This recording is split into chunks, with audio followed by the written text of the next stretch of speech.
In the previous module, we looked at the main features of turbine construction and the essential support systems.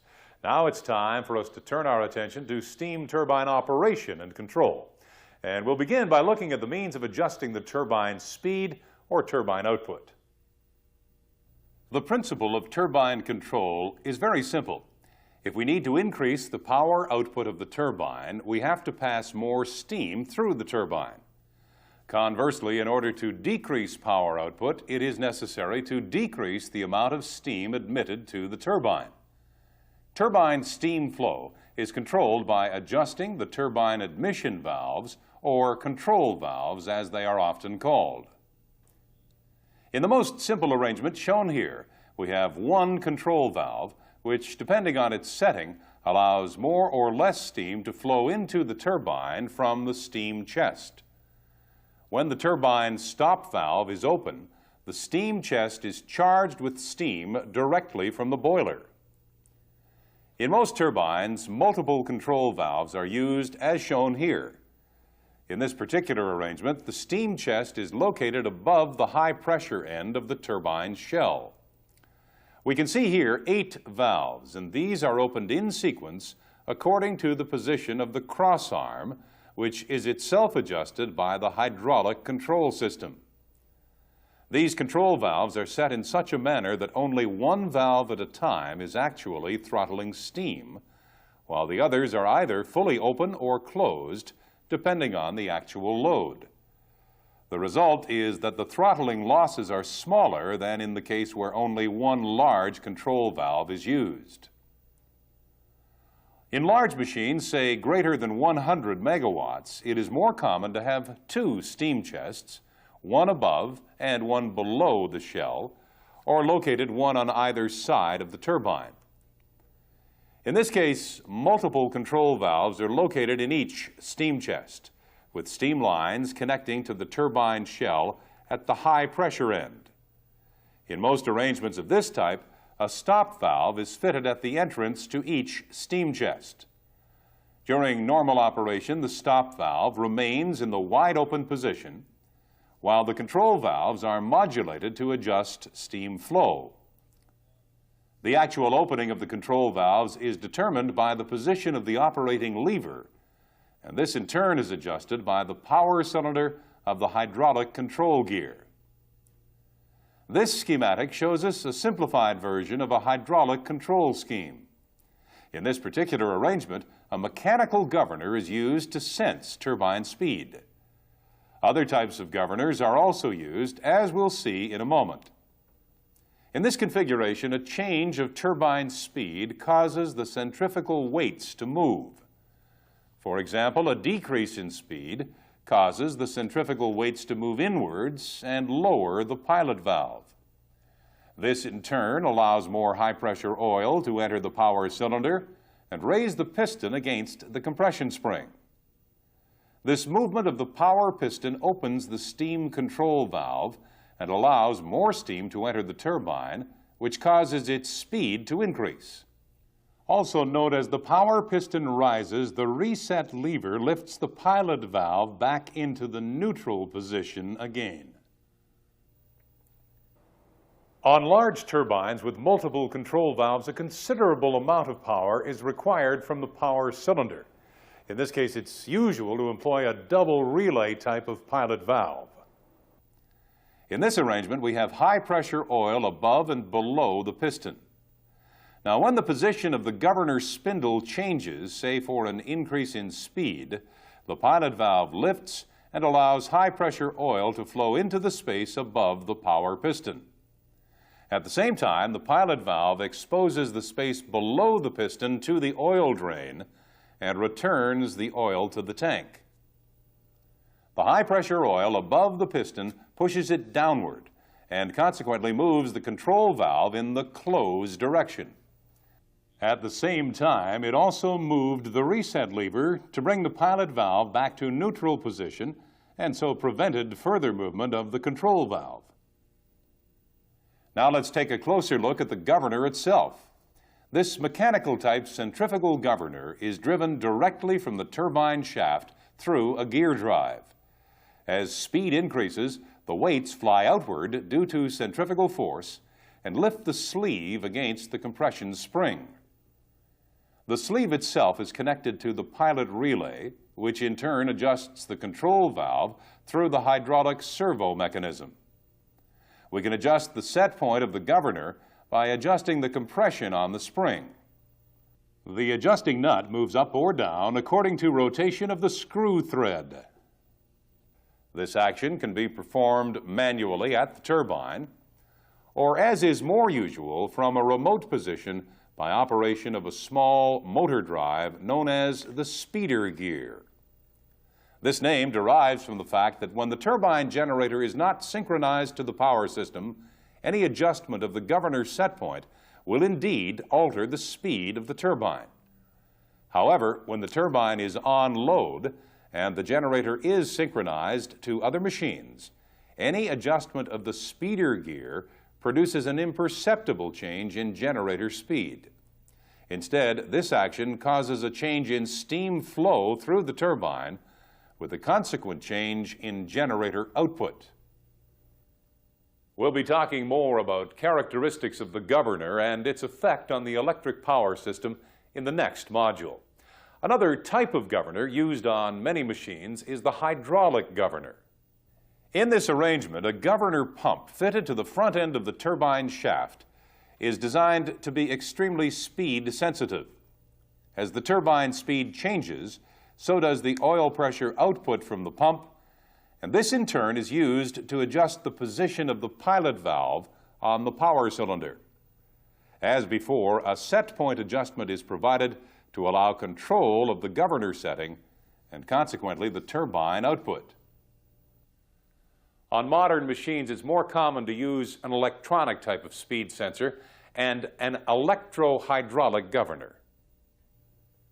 In this arrangement, a toothed wheel is fitted to the shaft. An electronic sensor measures the pulse rate produced by the toothed wheel, and from this calculates the turbine speed.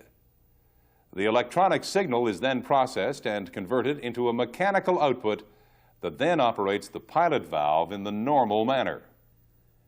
In these governors, the set point and other adjustments are, of course, inputted electronically to the processor. All of these different types of governors still require high-pressure hydraulic oil to actuate the power cylinder and consequently provide movement to the turbine control valves. The same hydraulic oil supply is used to operate the turbine stop valve. One common arrangement is shown here. During normal operation, the pilot valve is open and allows high-pressure oil to enter the space below the piston and hold the stop valve open against the compression of this high-powered spring. In order to close the stop valve, the pilot valve must be moved to the trip position, thereby allowing the high-pressure oil to drain back to the oil tank.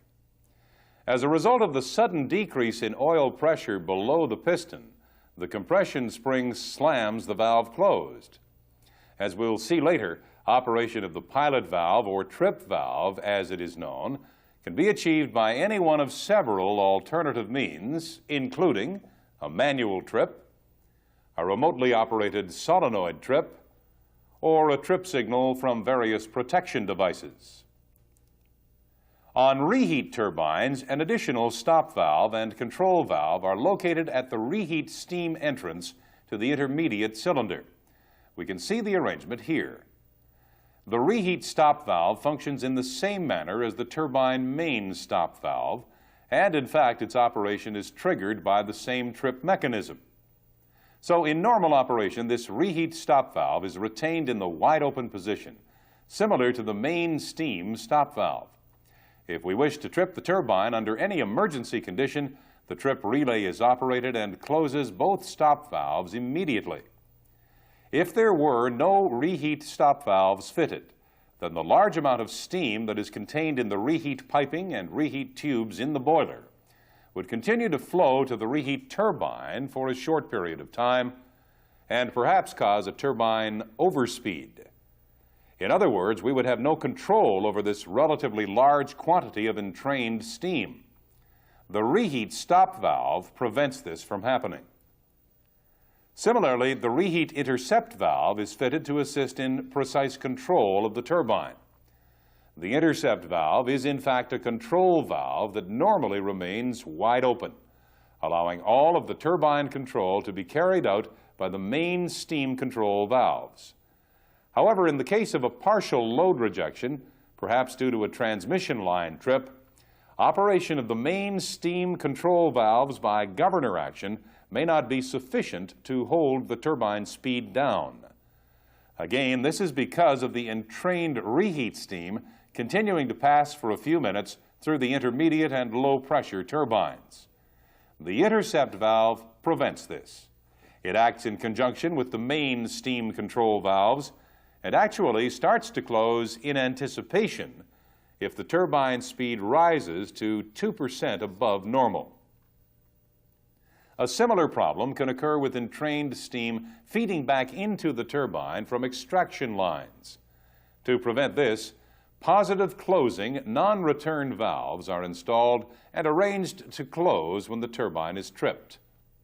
The valves are actuated pneumatically but are controlled by a hydraulic trip relay.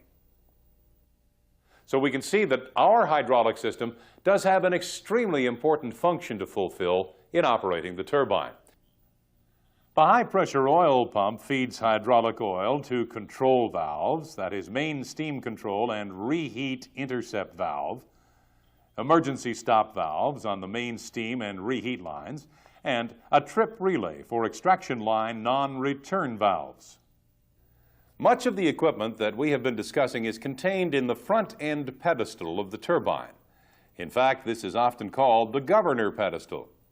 In this schematic, we can see the main oil pump driven directly from the turbine shaft, the power cylinder which operates the control valves, the centrifugal governor and its pilot valve, an intermediate power cylinder between the governor pilot valve and the main power cylinder, the hand wheel for manual operation of the speeder gear, a load limit hand wheel which can be set to restrict the turbine output, and the trip relay which operates the stop valves. We can also see several devices which actuate the trip valve, such as the hand trip, the solenoid trip, and the overspeed trip. Now at this point, let's take a break and then we'll come back and look at a typical turbine startup. For now, please switch off the tape and review this material in your workbook.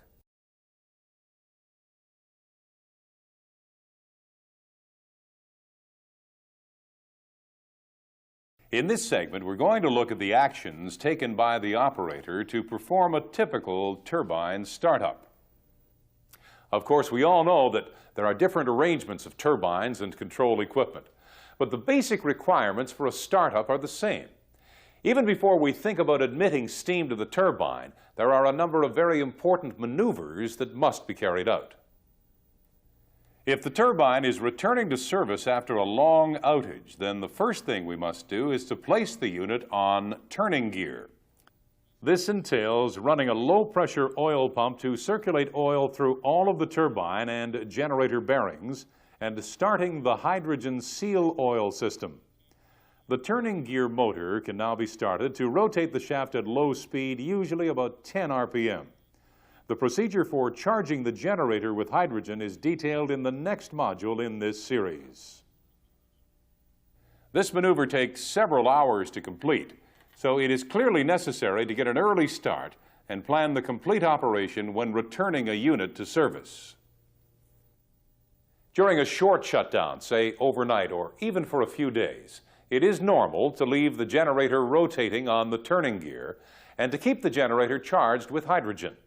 Of course, if the generator is air-cooled, then we would not be faced with hydrogen charging. However, there is another more vital reason for keeping the unit turning over when it is taken off load. Remember that the internals of the turbine are extremely hot. If we were to leave the rotor stationary immediately after shutting the machine down, experience shows that as the heat rises to the upper part of the rotor, it causes uneven expansion and distortion like this. This is known as hogging, and in some cases the bend may be so severe that the rotor will not recover its original profile even after cooling. Imagine trying to start this machine when there may be contact between moving and stationary parts of the turbine. To prevent this problem, it is essential that the rotor be placed on turning gear immediately after the unit is taken out of service. This ensures that the heat is evenly spread around the rotor and there is consequently no chance of distortion. It should remain on turning gear for several days at least if a long outage is contemplated. Operation of the turning gear after shutdown is so important that in the case of a failure of the equipment, say a motor failure, then drastic action must be taken. One method adopted on smaller machines is to rotate the shaft by hand, if possible, say 180 degrees every half hour. On older machines, this was sometimes achieved by inserting a bar into the coupling. Thus, the first types of turning gear were often known as barring gear. On larger machines, this is not possible, and the only real solution for a failure of the turning gear is to admit steam once again to the turbine and run it up to speed. Well, that's enough about shutdown. We really want to talk about startup procedures. It's evident that in most cases we'll find the turning gear already in service with lube oil circulation. The generator hydrogen cooling system will also be ready for operation, and we'll be talking more about this in the next module. The next thing we must do is make sure that we have steam at the turbine stop valve and that the stop valve drains are open sufficiently to allow any condensed steam to be discharged from the pipework. We'll be discussing the procedure for charging steam lines in another module. Once the main steam line is charged to full boiler pressure, it is now time to charge the steam chest by opening the turbine stop valve. Most modern stop valves are equipped with an internal bypass, which allows a small flow of steam to enter the steam chest in order to raise the metal temperature at a controlled rate. Of course, the stop valve drains will be retained fully open during this maneuver. Eventually, when the steam chest is fully charged, the stop valve will be opened wide and the stop valve drains throttled in. During this period of time, the circulating water system should be started up and the flow of water established through the condenser. We can also begin to draw a vacuum in the condenser by extracting all of the air. Before beginning this activity, it will be necessary to put the gland steam system into operation to prevent air from entering the turbine at the shaft seals. The vacuum pumps or startup ejector are placed in service, and we can observe the indicated decrease in back pressure from atmospheric, about 30 inches of mercury, down to say 2 or 3 inches. Summarizing then, the following conditions must be established before steam can be admitted to the turbine.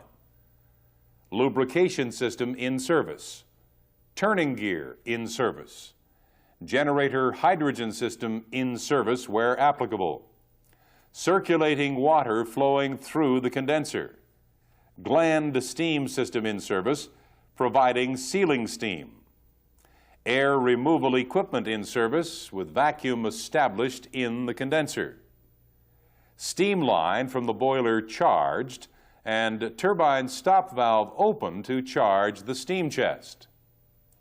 Stop valve drains and steam chest drains open to ensure removal of any water, that is, condensate, and all protective devices reset and available. In this condition, one method of admitting steam to the turbine and running it up to speed is to operate the control valves by manual operation of the hydraulic control system. In bringing the turbine up to speed, relatively little steam is required, and it is probable that only one or at the most 2 of the control valves will be open or partially open to control the rate of speed increase. This feature has a particular negative impact. For example, looking at this overhead steam chest, we see that each of the 8 control valves supplies steam to just a small arc of the admission nozzles. Consequently, with only one or two valves open, there would be a tendency for uneven heating of the turbine block. And this could perhaps lead to distortion and eventual cracking of the metal. Even with the side-mounted steam chest, we still have the same problem. In this arrangement, each of the 4 control valves supplies its particular arc of admission nozzles. So the same problem of heat distortion still exists. This method of control is known as partial arc admission. Of course, when the turbine is on load, more of the valves are opened, thus providing more even heating of the nozzle block. On large turbines, this problem is particularly pronounced, and startup is usually performed in a different manner, that is, by full arc admission. In this case, the stop valve is closed after heating the steam chest. Then the control valves are all opened completely, providing access to the complete 360 degrees of admission nozzles. Steam flow to the turbine is then controlled by throttling at the stop valve. This may be carried out by manual operation on a hand wheel like this, or perhaps remotely from the control room. With this arrangement, the turbine governor takes control by throttling the control valves as the turbine's speed approaches its normal operating level. The stop valve should now be opened wide, and the governor set point can be adjusted so that the control valves raise the speed to the nominal 3,600 RPM or 3,000 RPM, ready for synchronizing.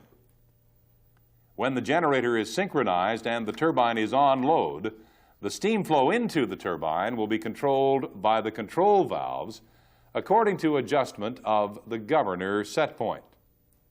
Once the unit is on load, the stop valve drains, steam chest drains, and turbine shell drains can all be closed. How long should this startup operation take?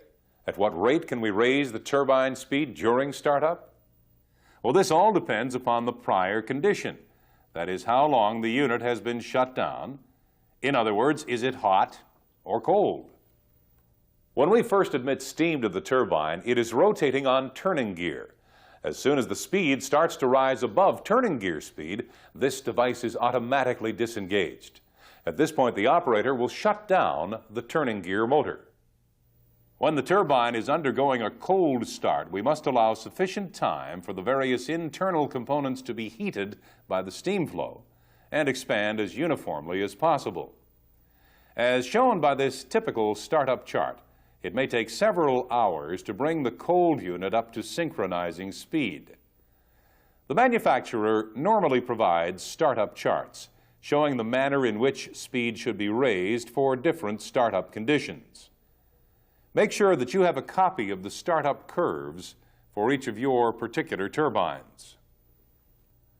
Where the unit is undergoing a hot startup, perhaps after an overnight shutdown, the turbine speed can be raised quite quickly within about 30 minutes. The unit can also be loaded quite quickly. The reason for this is that the turbine metal is already hot, probably around 800 degrees Fahrenheit at the steam inlet. Ideally, we should provide steam to the hot turbine at or above that temperature to prevent cooling and the subsequent reheating. This is not as easy as it sounds. In order to raise the steam temperature, we need to fire the boiler harder. But we cannot do that without having an increase in steam flow from the boiler. Even with all of the superheater drains and all of the reheater drains wide open, it may not be sufficient to provide the desired increase in steam temperature. In units which are installed specifically for two-shift operation, a steam bypass arrangement may be built into the system to permit this increase in steam flow during startup. As we see from this schematic, the bypass system allows us to increase steam flow through the boiler, bypassing the turbine. The excess steam is dumped into the condenser, where it is cooled by the circulating water. Of course, there is a heat loss involved, but we do achieve the objective of providing a hot start and improving the life cycle of the turbine. During the run-up of the turbine, care must be taken to avoid as far as possible the critical speeds. Now, what do we mean by this term, critical speed? Well, this refers to a specific speed at which very high vibration occurs due to natural resonance of the turbine. If the rotor is allowed to run for any length of time, even a few minutes, at a critical speed, the vibration would be great enough to probably shatter blades and perhaps other components. In order to avoid this situation, we must pass as quickly as possible through the critical speeds during the run-up. But what are these critical speeds? Well, as our rotating mass is made up of several rotors, for example, the high-pressure and low-pressure turbine rotors and the generator rotor, we may have several critical speeds. The specific speeds will be indicated by the manufacturer, and in fact, the run-up curve provided will make sure that the rotor is not allowed to dwell at any one of those speeds. If you have an automatic startup on your machine, no doubt the run-up program will ensure that the unit passes through these speeds as rapidly as possible. When the machine is first synchronized, it should be loaded immediately to its established minimum load, usually 5 or even 10% of full load capacity. One reason for this is to make sure that there is sufficient steam flow to keep the low-pressure blades from overheating. At very low steam flow, there exists a real danger of overheating due to friction and consequent damage to the very large LP blades. The speed of the outer periphery of these blades approaches the speed of sound, and this creates tremendous friction even under near vacuum conditions. In fact, some turbines are fitted with exhaust hood sprinklers, which are activated if the hood temperature rises above 180 degrees Fahrenheit. Another more mundane reason for loading to about 10% is to allow all of the automatic control systems to be brought into service and stabilized. Now, at this point, let's take a break to give us time to reflect on our discussion before moving on to look at other operating precautions that must be observed. At this time, then, please switch off the tape and thoroughly review this material in your workbook.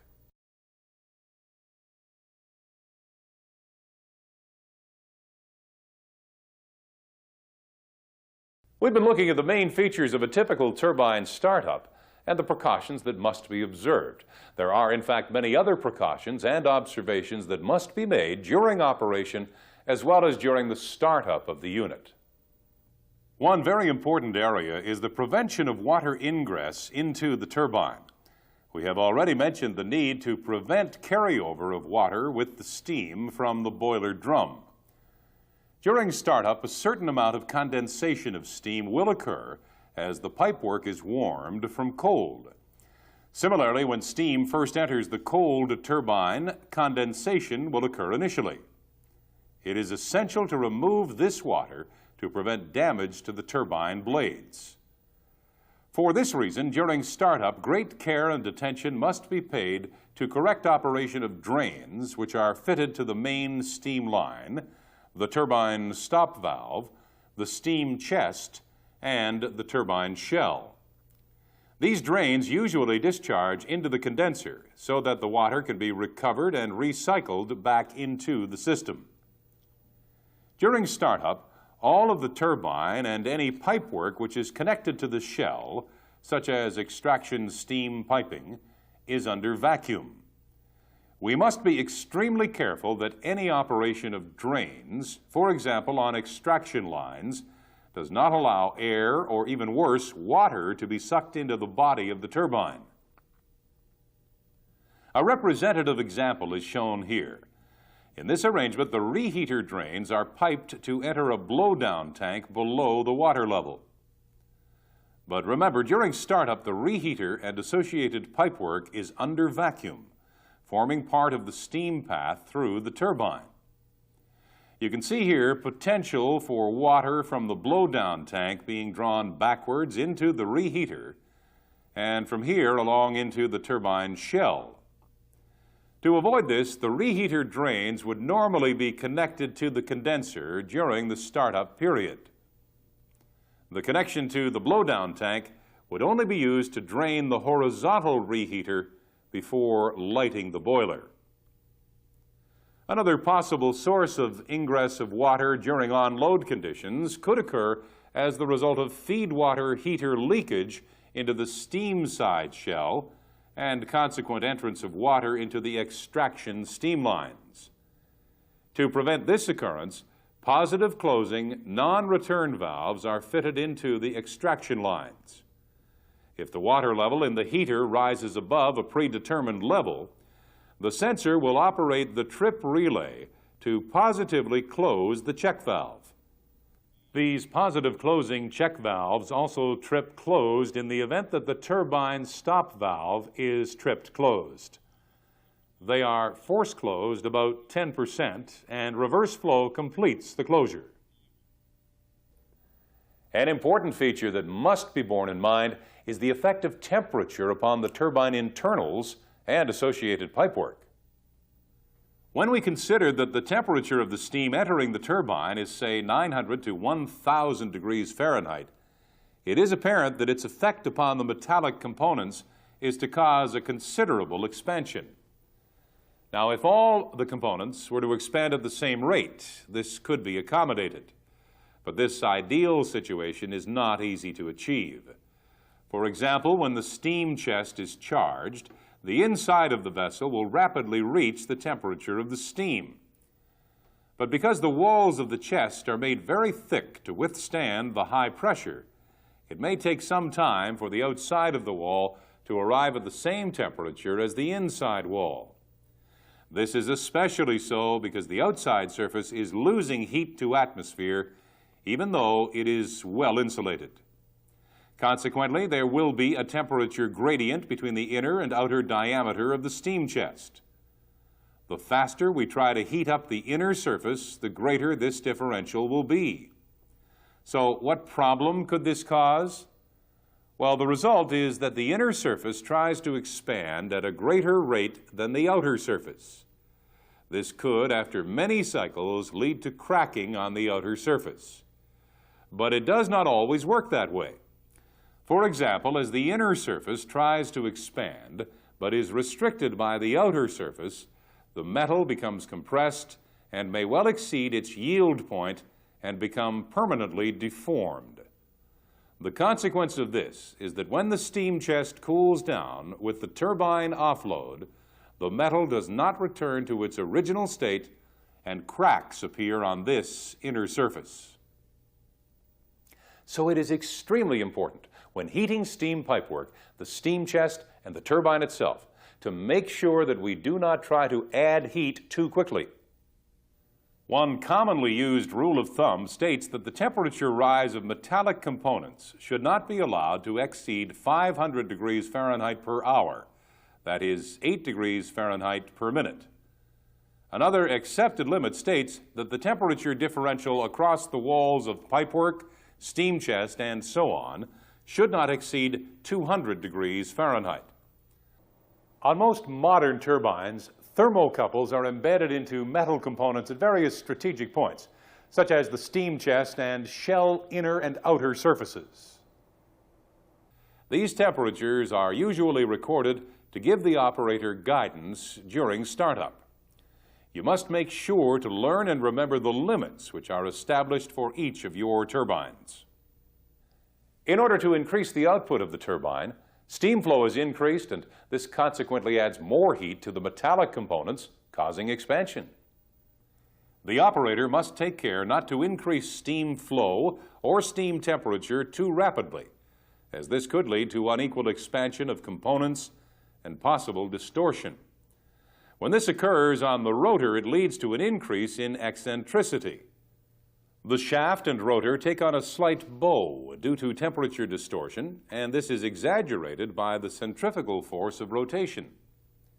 Eccentricity is dangerous because it results in a reduction in radial clearance between the rotating and stationary parts.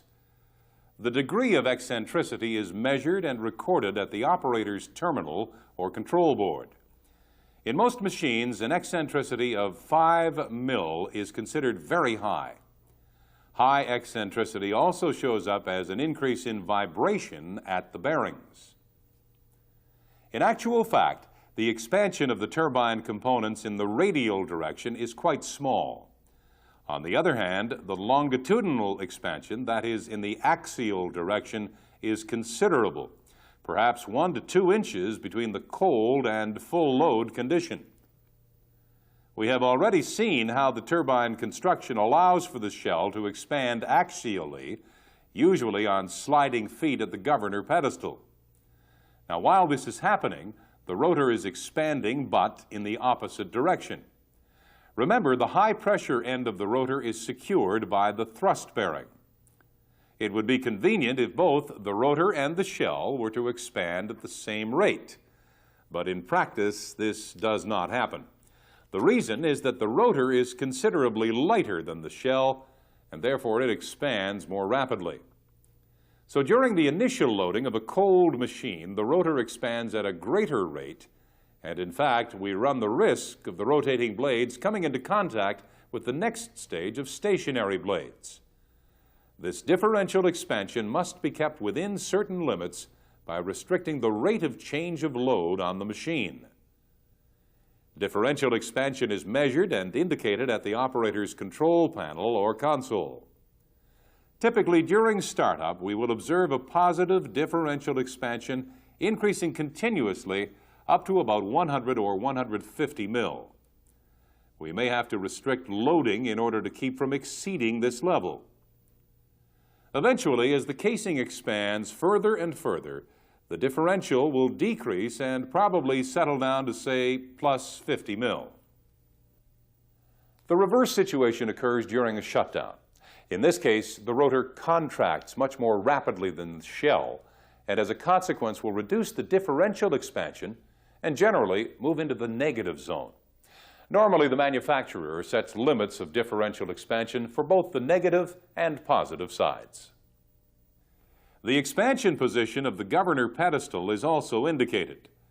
After a short overnight shutdown, it is probable that the turbine shell will still be considerably expanded, while the rotor has contracted to provide a negative differential.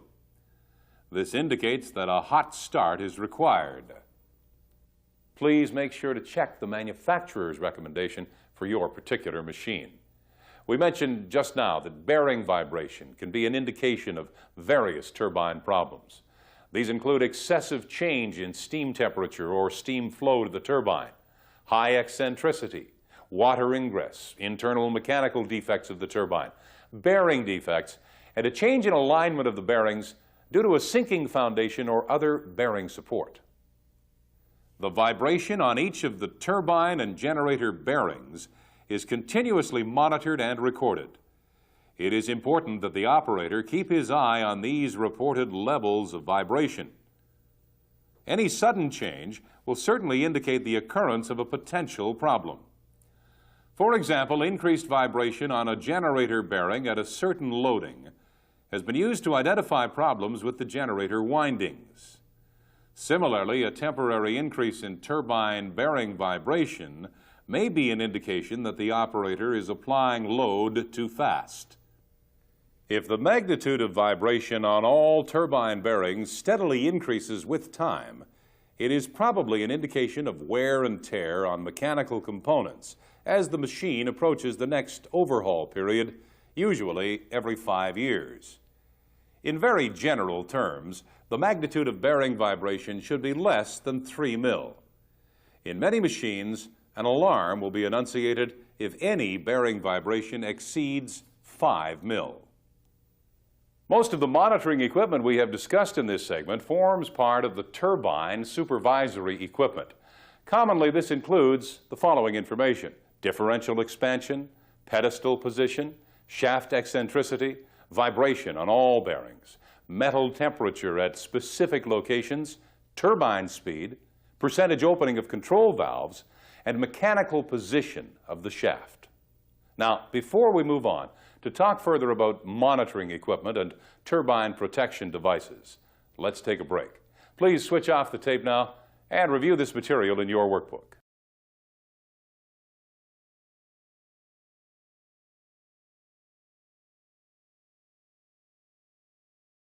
The major protective device on the steam turbine is the main steam stop valve. If it becomes necessary to stop the turbine due to an abnormal operating condition, the stop valve must be tripped closed. In the case of a reheat turbine, both the main steam stop valve and the reheat stop valve will be tripped simultaneously. We have already learned that the stop valve is closed by actuation of the pilot relay or trip relay, which drains oil pressure from the hydraulic system. There may be several trip relays located on the hydraulic system, actuated by different protection devices.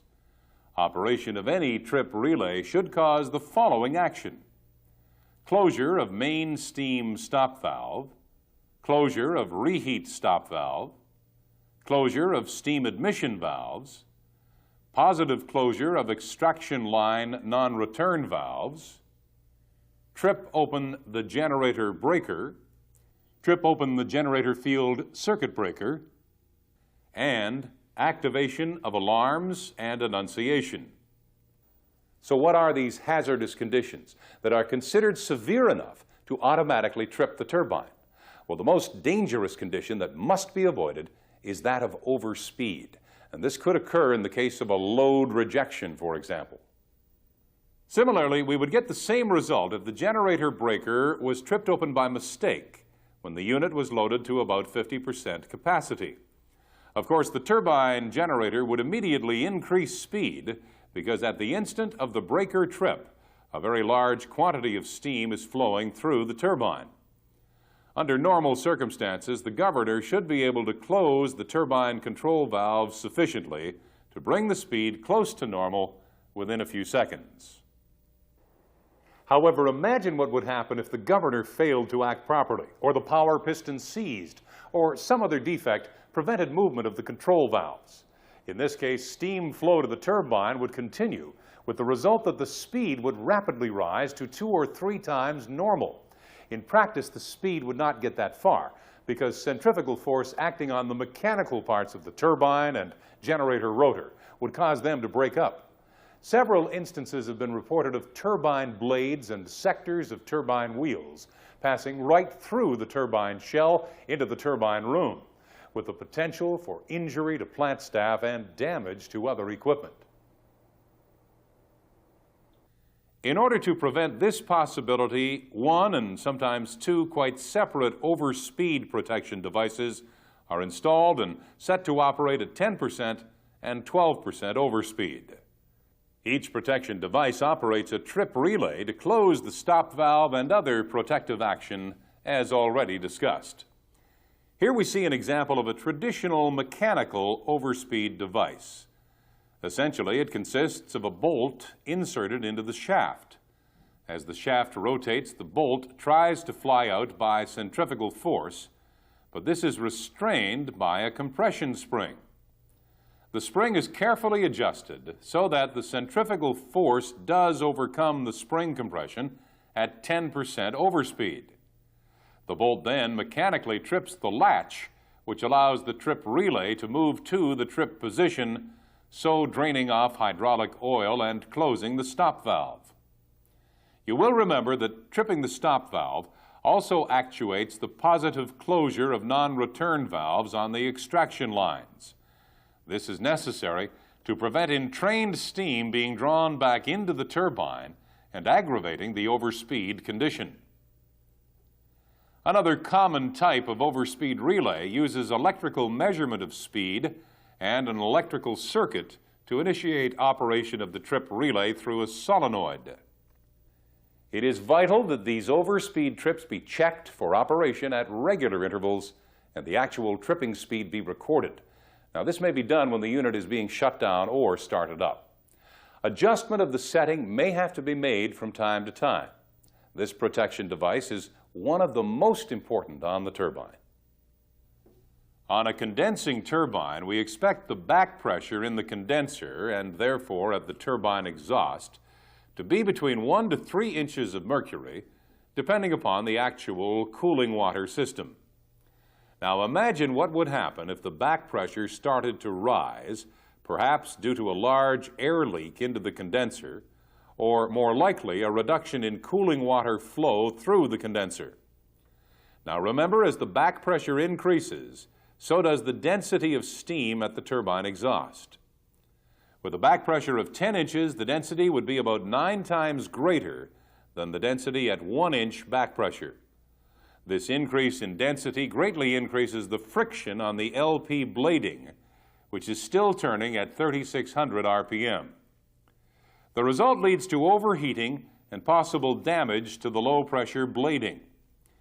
In order to prevent this situation, a vacuum trip continuously monitors the back pressure, and it is usually set to operate a trip relay when the back pressure reaches 10 inches of mercury.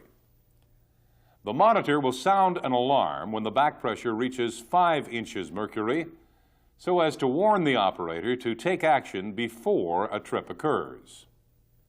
While we're talking about back pressure at the turbine exhaust, let's consider what would happen if during a startup we passed steam through the turbine before establishing cooling water flow through the condenser.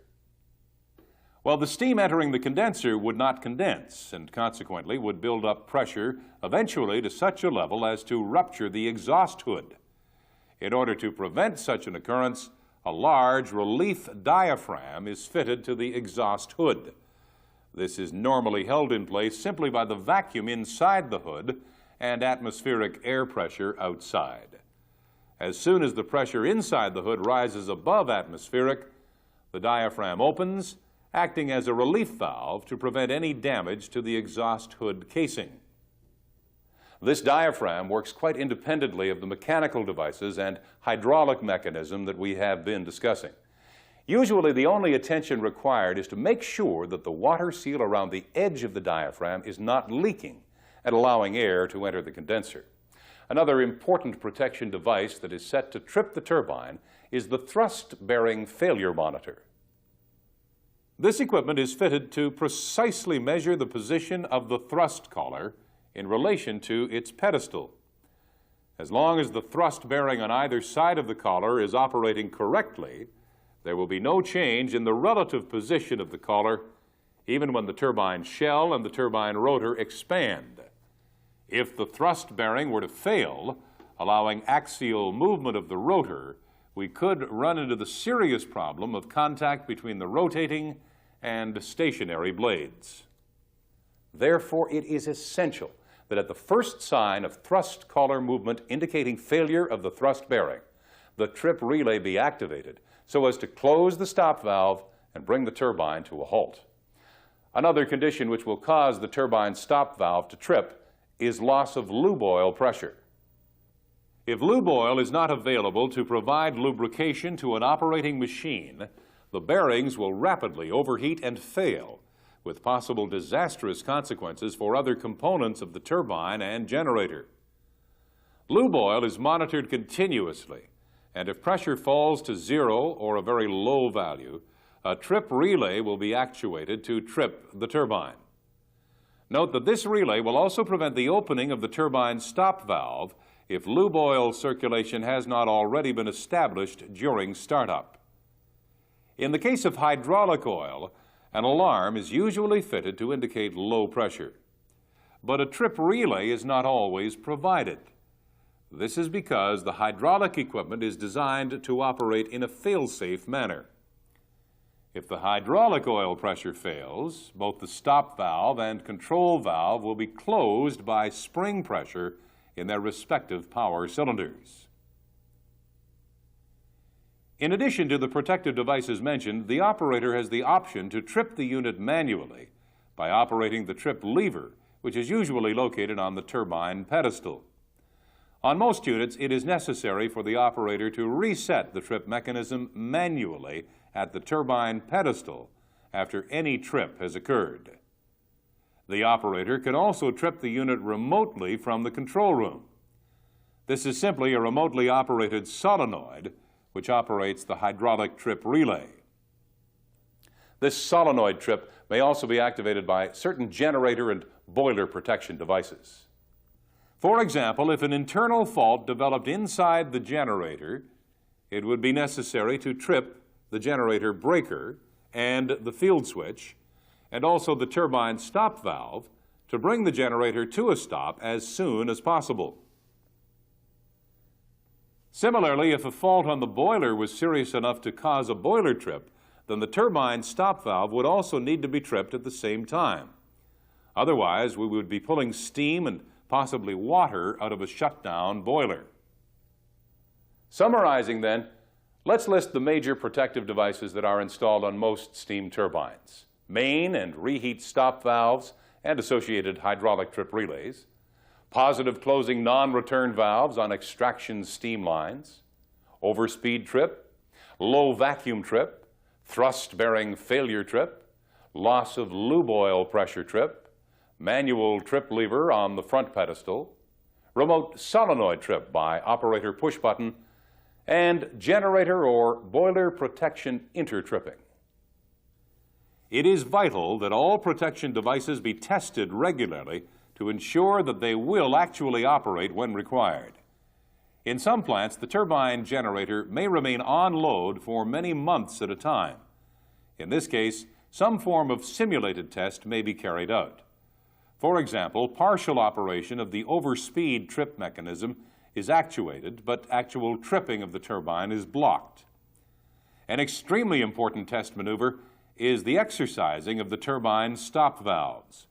The test circuit allows the stop valve to partially close and then open again. This test is performed daily in many plants, and the objective is to make sure that the stop valve does actually move and not remain frozen in the open position, as has actually occurred on some occasions. All of the protection devices in the world would be of no use whatsoever if the stop valve failed to close when commanded. For a similar reason, the positive closing non-return valves on the extraction lines are also exercised daily or at some other regular interval. Make sure that you are thoroughly familiar with the established procedures for testing protective equipment on your turbines. Also, using the information that we have presented here, make sure that you know the function and location of all protective devices on your particular turbines. And note that there are certain items of equipment that could be considered protective, but they do not actually trip the stop valve and shut down the turbine. For example, a low-pressure deloading device is often connected to the hydraulic control valve system. The objective of the deloader is to protect the turbine against falling steam pressure from the boiler. For example, a defect on the boiler auxiliary plant may reduce steam output from the boiler. But as the turbine is not aware of this, it will continue to pull the same steam flow out of the boiler, with the consequence that the pressure falls and will continue to fall as long as this condition prevails.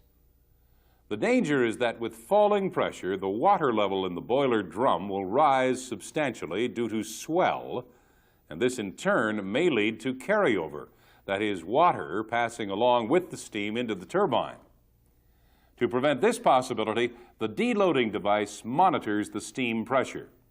If this falls below 80% of nominal, the deloader starts to close the control valves to maintain the steam pressure at 80%. Of course, this will reduce the output of the turbine generator, but this is far preferable to damaging the turbine. During startup of the unit, which may well take place at low steam pressure, the deloading device is bypassed and only brought into service when the unit is on load and boiler pressure is normal. Most of the turbine operations are performed remotely from the central control room, with the support of regular local inspection by a roving operator. In traditional control rooms, the operator works at a large panel which includes switching controls, indicating lights, indicating instruments, and recording charts for the complete unit, that is, boiler, turbine, generator, and auxiliaries. The annunciator panel, usually located above, provides indication of any alarm conditions. In newer plant installations, and in fact in many converted plants, digital control systems are employed, and in this case, the operator works at a console with 3 or 4 CRTs, providing indications, alarms, and the means for remote operation. Referring to turbine operation, the indications we are most interested in are steam conditions, that is, pressure and temperature, vacuum, usually dependent upon certain water conditions, lube oil temperatures, bearing vibration, and mechanical condition of the turbine as indicated by the supervisory instruments. Now, in this module, we have only been able to cover the most common features of turbine operation. Using this information as a guide, you must make sure to thoroughly learn and become familiar with your own turbines. No doubt each of your machines will have their own idiosyncrasies, which become well known to the experienced operator. Please switch off the tape now and review this material in your workbook.